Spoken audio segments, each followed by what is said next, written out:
Hello and welcome back to Scary Hours, the channel where your worst nightmares come to life. Tonight's story is a heavy one, a cautionary tale about taking shortcuts. I never meant to bring her home that night. I swear I didn't. It was just a stupid decision, born out of exhaustion and a desire to get home faster. It was well past midnight, and the city was quiet, almost unnaturally so. My usual route home felt endless, so I decided to cut through the old cemetery.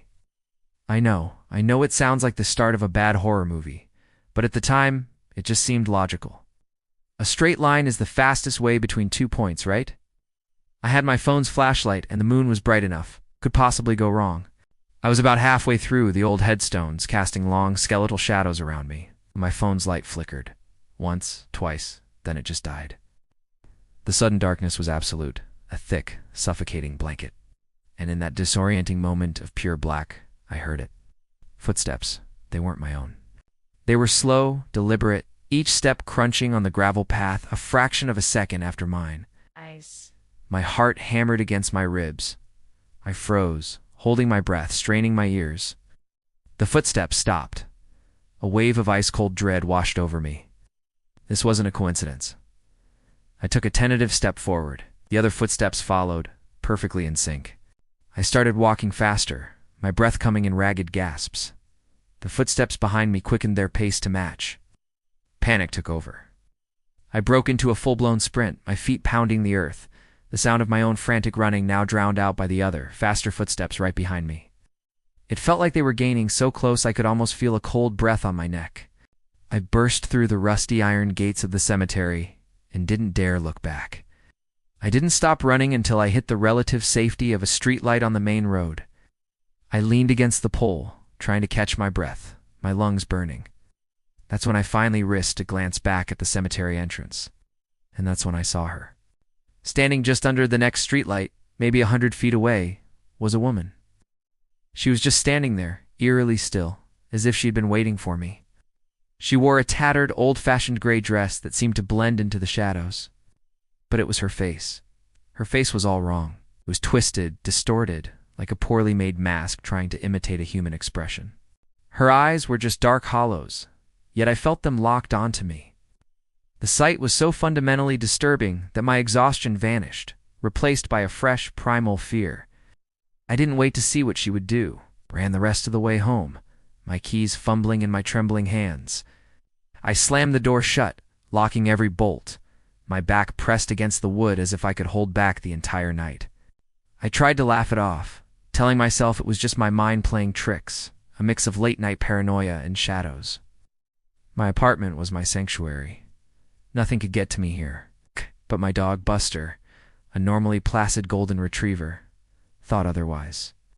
He was going absolutely wild, barking furiously, not at the door, but at the full-length mirror in the hallway.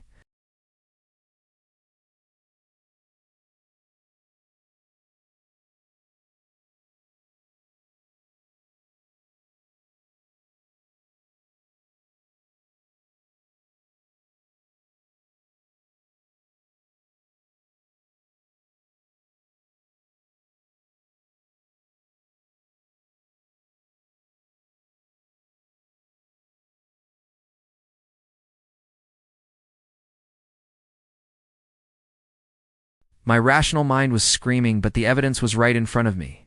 I backed away from the mirror, my eyes wide with terror. Just then, my phone, which I dropped on the counter, buzzed. A notification. A new photo had been added to my gallery. The album was titled Graveyard. I never took a picture.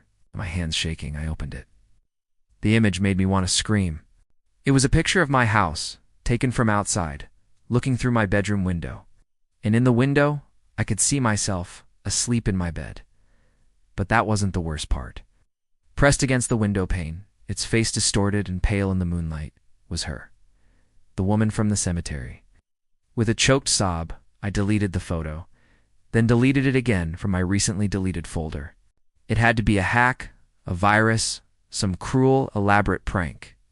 I spent the rest of the night huddled in my living room, with every light on, Buster whimpering by my side.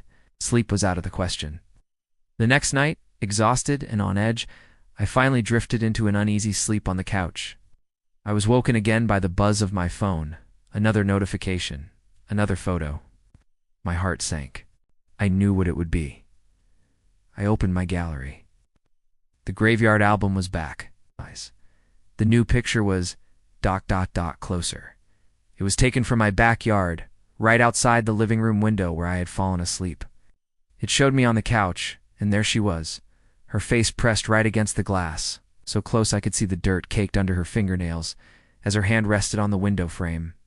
Her distorted features were clearer now, her hollow eyes seeming to stare right through the phone and into my soul.